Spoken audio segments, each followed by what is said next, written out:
for you at the next council meeting. So we don't really know, what's going to happen with any of this, but we're going to prepare with best information we have possible.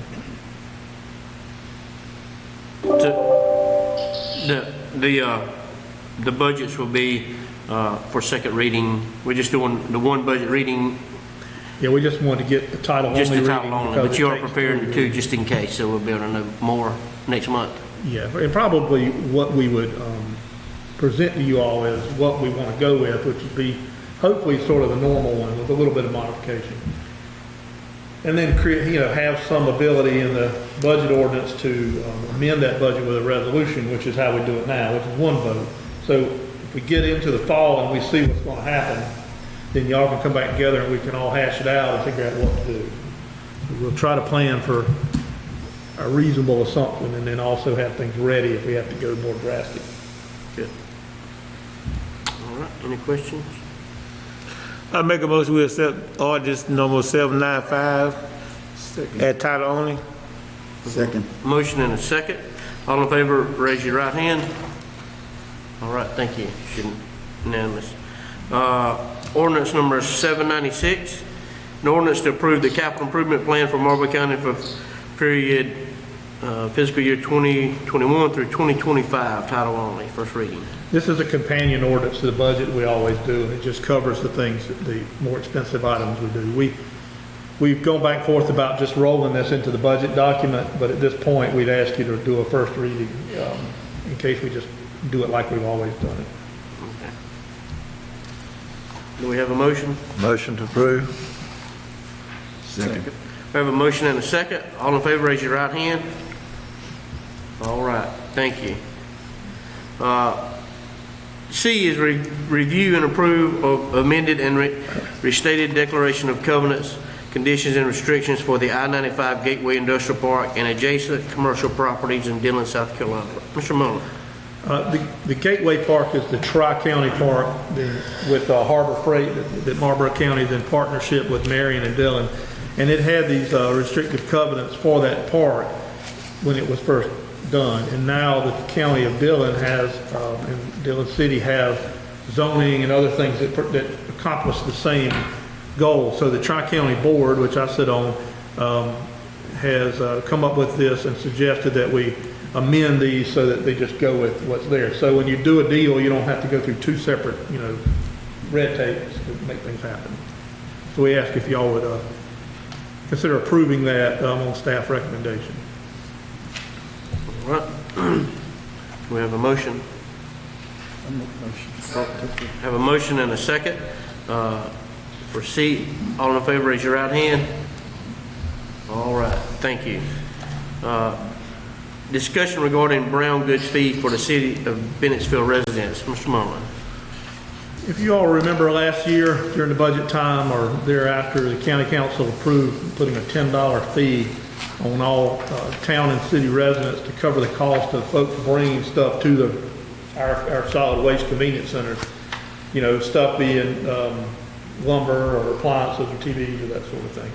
It was done with the city of Bennettsville, that part, because the city of Bennettsville had discontinued picking that stuff up off the side of the road. For years and years, the city had picked up whatever you put on the side of the road and then taken it to the dump. Now we understand that the city has approved a budget that restores that service, so they'll once again be able to pick up stuff off the side of the road in Bennettsville for residents. So, at the time the county council approved it, the intent to do it was because there was no city, way of handling it. Now that the city is handling it, they've come to me and asked if they can just bring everything to us because we're charging $10. Well, that $10 was based on a very limited amount of trash or stuff because people would have to, load it on their car and take it out there, and it's proven to be true. We haven't taken in a lot. When the city's running a truck, obviously it's much, much, much more stuff. So I talked to the city administrator and told him, first of all, that fee won't cover what he's doing. Secondly, we don't have a landfill anymore. We're having to hand put this stuff up in a 40-yard dumpster. So I think, that message got through. We did talk about some kind of partnership of You know, the county had budgeted to build one nice center where you could take your stuff and drop it out on cement and we'd scoop it up and take care of it. You know, if we could work something out where we could share some costs, then that'd be good. But as far as us just taking it and disposing of it, it would be tens of thousands of dollars more than we take in. But in all fairness, we billed out about about $40,000 of the city of Bennettsville on people's tax bills. And we probably spent half of that, maybe a little more, with folks cleaning up during quarantine. But what we're recommending, or what we want to present for discussion, is does the council want to consider taking that money, you know, once the city starts doing this and we don't take in a whole lot more, should we give that remaining money that we collect to the city, since it was for that purpose, and then next year not charge it to city of Bennettsville residents because they have that service provided? So it's sort of a fairness kind of thing. And want to see what you all thought about that. Any comments? I mean, about it? Yeah, I mean, it's, if they're starting to pick it back up, I mean, that'd be I mean, like you said, whatever the difference is, let them refund back, but it would be nice if there is something we could share and get our place for our county folks and the city to be able to use a centralized location for it. I'd like for it to be just fair on both sides. Yeah. I mean, nobody wants to make nothing on one another, just be fair, you know, so that sounds good to me. Yeah, I guess I think anything that we can do to work with the city to help them out to their problem and our problem together, all the citizens come out on top, and that's what it's really about, is what we can do to help the citizens. I have to say there's been a much better relationship this year with the city. And, you know, this is the kind of thing that would turn into an argument because it just does. But, you know, that's why the recommendation is and that you should be fair, like Mr. Blackman said. You know, we had even talked, I know some council people had talked about, do we send the month $10 back to people individually? Of course, that'd be a whole lot of work. This is an easier way to be fair. We've got to figure out how much it is. It's certainly no more than we've taken in. But if y'all are in agreement, we'd ask for a motion and a vote for staff to determine the money collected that will not be spent as a result of this fee and submit that to the city of Bennettsville. That'd be the motion. All right, so we have the recommendation for that motion. Yeah, I make a motion that that's what we do, let them come with the program, take it to the city and see if we can't get it passed that way. I'll second. We have a motion and a second for that. All in favor, raise your right hand. All right, thank you. I think it's unanimous. All right, up next, appointments to boards and commissions. Consideration of reappointment to Ms. Rena McLean to serve in the Housing and Community Redevelopment Authority of Marlboro County Board for additional 3-year term. Mr. Marlin. This is just one of those boards where they ask us to affirm what they've decided. It's not something, you know, really, it just has a spot on that board that the county council can do. And this person's been on there and served them well, and they've asked us to bring that to you all to consider the appointment. Mr. Chairman, after reading the letter of recommendation by Ms. Dukes, and I think we should go ahead and reappoint Ms. Rena for another 3 years. All right, we have a motion. Do we have a second? Second. And we have a second. All in favor, raise your right hand. All right, thank you. Up next, we have finance report. I don't know if Ms. Moore has lost signal Do we have or... something to hand out? Okay. Okay. We'll provide you with that at the next meeting, which is in just 2 weeks from now. Okay. Everything's on target with expenses and revenues. So far, we haven't seen any big hit on anything as a result of this. I guess there's a lag in that. But apologize, you know, obviously logistics of this make it more difficult to do. So we don't have anything, but we'll certainly get you that Okay. hand out. No issues there. All right. All right, next administrative report. We always recognize service anniversaries, and this year we have Miss Martha McQuaig with 13 years, Luther Brown with 18 years, Don Driggers with 9 years, and Miss Bundy with 7 years. Economic development wise, we were shocked this week to learn of the closure of the MDF plant, the Relco MDF plant, and with that, the loss of up to 130 jobs. It was a shock to us as well as the employees there. It's a sudden announcement without a lot of heads up. And even now, there's been no formal announcement made to us about it. We found out about it through a county council person who knew an employee. And apparently, they put a press release out on the internet somewhere about it. I did call and then meet with the plant manager of the site to offer assistance we could provide with outplacement of employees, trying to find people jobs, and marketing the building if they chose to vacate it. He was not able to offer much more than what we had heard. And I don't think that's his fault. I think it's just what he has to offer. I do know from secondhand and this and third hand and all that they do appear to be trying to move some folks over across the street to their particle board plant, which is, I'm told, is doing fine. The MDF, I hear it now. Okay, tell it. The MDF plant decision does appear, after reading up on it, to be a business decision. They closed one in Oregon, and they're consolidating in Michigan. So it is a business decision, and while we respect that, it does have an impact here. I think sometimes people elsewhere think 100 jobs isn't that big of a deal, but it is to us. So that's, y'all excuse me a second. I don't know if y'all can hear all that. So anyway, we'll continue moving forward. We had a big success last year with the Aris plant, which is moving towards 250 jobs, and you hate to take a step forward and then a step back, but it is what it is. As far as the other parts of the administrative report, we had some wind damage from the Wallace storm, which I think turned out not to be a tornado, but just the same, it created a lot of damage up there, and so we've had filed claims with our carriers. It put a couple of bleachers across the street and twisted the fence up and that sort of thing. I want to give you an update on our coronavirus operations and things we've modified here.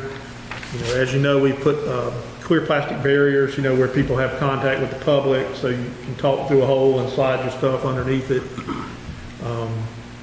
We have to have access to the interior offices of the courthouse. We don't have a drive-through or anything like that right now.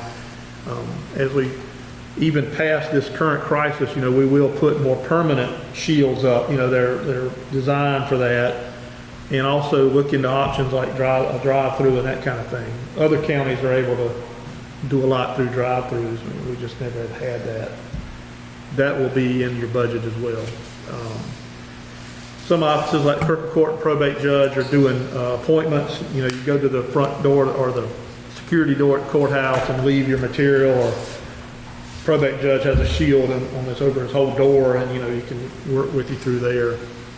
It's difficult because a lot of things that employees are doing seem like non-essential, when they see their friends working in the private sector.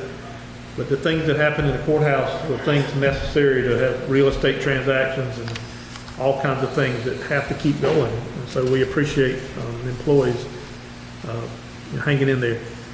We have directed employees to stay 6 feet apart, and the DHEC sort of definition is you don't want to be 6 feet or closer for more than 10 minutes.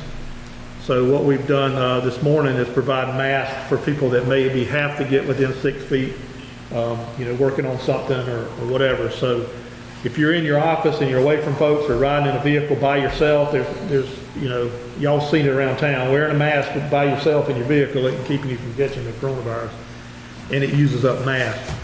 But we are providing employees with masks to use when they can't help it. We also have a lot of people working from home, also rotating in and out, where one person will be in this week and then out the next week working from home to try to limit that exposure. We have a bunch of laptop computers and all to do that. All these measures will likely stay in place at least until the governor removes the state of emergency executive order. Y'all know that there's a lot of push to reopen everything, and we just want to be careful here and not get ahead of ourselves. you know, with regards to recreation and the museum and public things like that, I guess my position is if the schools, if the state and the schools don't feel like kids can be in a classroom together, then how can we have recreation programs and things like that? You know, there's some folks in the community trying to talk about how to, some leaders in the community about how to have things for the children and all, but again, if they're not safe in a school setting, then I don't know how they could be safe in these other settings. And we, of course, want to lead by example. We don't want folks to see us doing things that they shouldn't be doing. The library has developed a plan to open in stages, and I've had some discussion with Ms. Brooms there, and you know, I've expressed my concern about, you know, moving too fast there. The library board is appointed by you all, but you don't have the authority to tell them what to do. But I'm confident that they'll use, you know, that they'll use good judgment, and that they have been talking with me to try to sync up with us. So we want to be careful we don't get ahead of ourselves here and create a, you know, make things worse. We are seeing, you know, there's a graph I had where, you know, we are on the climb here, and I think in the coming days and weeks you'll see the number go way up here, kind of catching up with it. And so, you know, we've seen people that work, you know, in the county, talking with them and all, to where until their name's on it or until you know somebody, it's like it's not here. And the experts all say, and I agree personally, that it's probably been here and it's everywhere. So you need to just treat everybody like they have it and be careful. But that's all I have for the report. If I can answer any questions. Mr. Chair, have you heard anything from Verizon or AT&T about adding more towers during this time of uncertainty? Have you started adding more towers for internet services? We've not heard anything about that. Okay. There's been some talk about, you know, the schools are supposed to put buses out with Wi-Fi on. All right. And I think they've done a little bit of that. And of course, we've offered up anything that any public stuff that the county owns, if they want to put a, you know, thing to transmit out, that'd be fine. Have not heard anything else other than Verizon sent out some notices giving people a little more on their bill, a little more use, you know, use too much. But that's all I've heard. I wonder if there's a list of compiled places that has internet. I mean, I know there's some in the areas, but I wonder if, I mean, I was just thinking out loud, if some of our fire stations, if they could park in the parking lot, you know, and open up the router where they could use it. I mean, those are more 5 mile radius stuff versus schools or somewhere maybe 10, 15 miles away. You know, I know they're trying to do the parking lot stuff, but I mean, if we could get a list of something and kind of get that out. I mean, especially in the rural areas. I mean, you know, Councilman Gladden's district, I mean, my district, some Anthony's district, I mean, you know, everybody's district, you know, it's just, if we could get that might be something to allow and help, because, I mean, if this thing goes on, I mean, from what they said, they're not even going to open school back up, but they've still got to continue to do schoolwork, you know, and so, and other kids wants to, you know, keep up with what's going on too, so maybe just something that we can try to push for, and, you know, on a positive. Hopefully the rural initiative, I think, where you talked about from the state, there might not be any funds left now, but hopefully it would have been a way to really promote, to let you know why it is important for the rural area to have internet. I mean, so it would be, I mean, this is a prime example.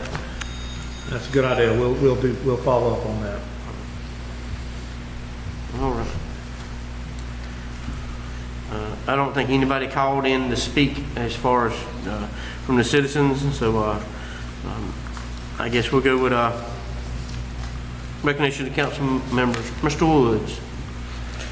The one, two things I have, just personal note, is that on April 21st, Clio First Citizens Bank did close down, and from myself and other members of the Clio area, we were hoping and wishing that First Citizens would take a second look during this pandemic to keep the bank open for a little while longer.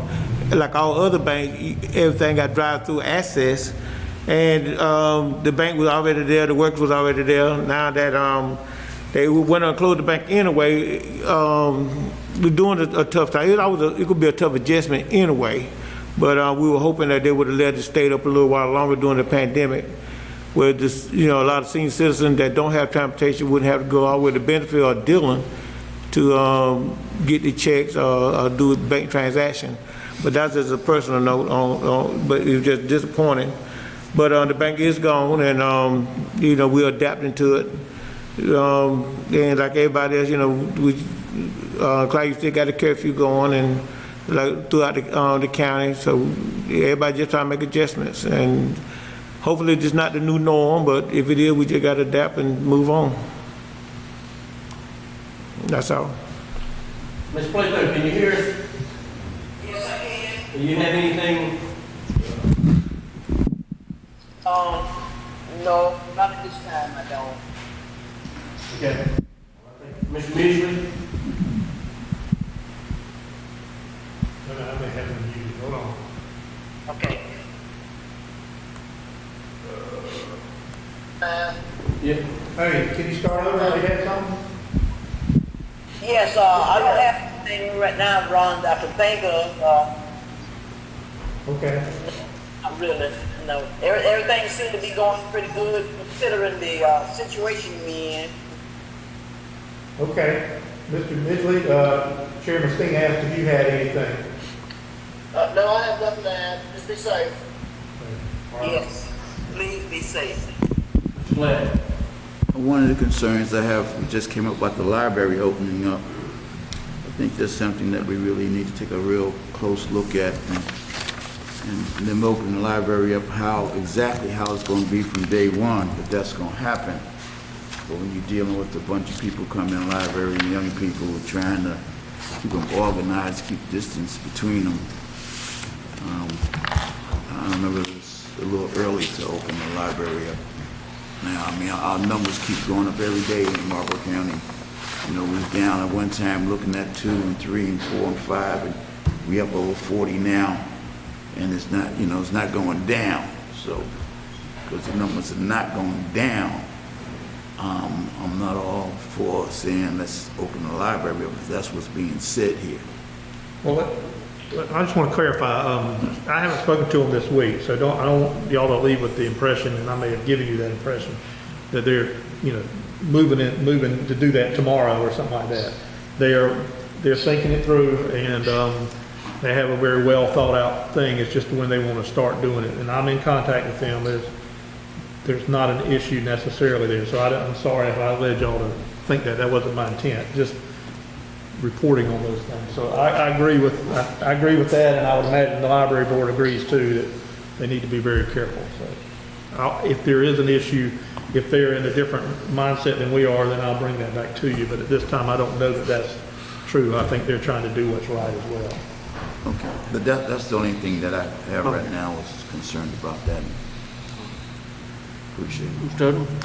Odom? Yes, over the last several months in the McCall area, I've had several people call me about potholes on state roads, and I'd just like to compliment our resident engineer Tim McGee and Julia Wallace, his clerk. They have literally got out, in some cases within hours, when I discussed potholes in the roads that are actually a definitely a hazard to people. Some of them have been pretty bad. And I had one yesterday, and I think they were out there within a couple of hours and had it repaired. But, we do have a good relationship with the DOT and Tim McGee and his crew. They have been very responsive to the needs that I've asked them about. Late yesterday, around a little bit before 5, the governor did issue an order, and the elections that were rescheduled to May the 5th, and of course the Clive election, it has been rescheduled again to May the 26th.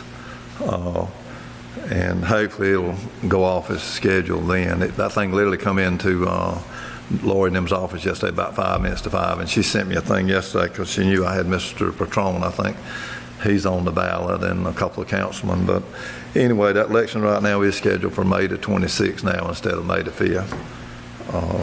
And that's pretty much it. That's unfortunate because we have a county councilman with no opposition, and he can't sit yet.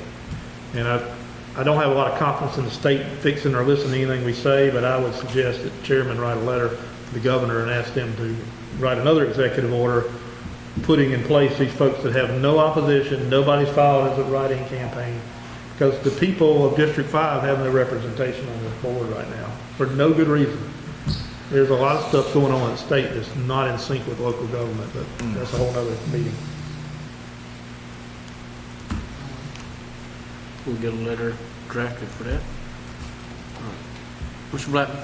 I just like for everybody to, be safe with this virus, and, it don't really hit home until you know someone that's been real sick or dies that we know, and then everybody, says, whoa, this thing is, but I think that everybody just needs to kind of look at it real close before we start back to normal, and I want to get back going. It's probably worse than anybody, because I like to go, but it'll be, all this will be done for nothing if we go back too soon. Let's look at it and be sure what we think the right thing to do. But this thing is a little more serious than a lot of people think it is, I believe. And you don't need to be scared, but you need to be aware and do what the CDC is asking us to do. So that's all I want, and I just want everybody to be safe. All right. Yes, Councilman Gladden said, I think, and as Mr. Mullen with the library board, I think they just want them to try to figure something for the kids to be able to do. Like I said, I have a little one at home, and she don't see no friends, no kids, no nothing, and like I said, and you don't realize the effect it has until they've been there for a month and a half. So I think that'll be good if there's anything positive anybody can do to, like Mr. Blackman said, it can move forward. But we don't want to jump ahead. Like I said, the key is you just, I guess there's no vaccine. If you have a headache, you can take ibuprofen. If you have a fever, you can get Tylenol. But I guess this is just there's no vaccine for it right now, and so we want to be as precautious as possible. Just a couple weeks ago, as Mr. Mullen said, there was some, they said straight line winds up in the Wallace area, and some damage to some residents, and the roads were clear, covered, and a lot of people was out of power. And so I just want to thank all the citizens that come out, the fire department that came out and helped clear roads and get everything going, and the linemen from Marlboro Electric. Those guys worked tireless hours. There's not many of them there, but they worked tireless hours to try to get our power back on. Some people were out of power for about 5 days. So, so we do want to thank them for all of that. Like I said, this is, I hope not the new norm, is where we have to be spread out. Everybody stays home, but like I said, try to listen to what everybody says. We don't want anybody, as everybody says, once it hits home, somebody you know is just a little different. So, and we don't want this to be a repeat, as Mr. Blackman said. If everything we've done, if you have a relapse and you have to start all over again, it's going to be that much longer. So, just look and pray, and that we'll be able to continue to move forward. Anything else from the body? Right. With that, I call this meeting adjourned. Thank y'all. We'll try to get the sound better for the next one. Sorry about that.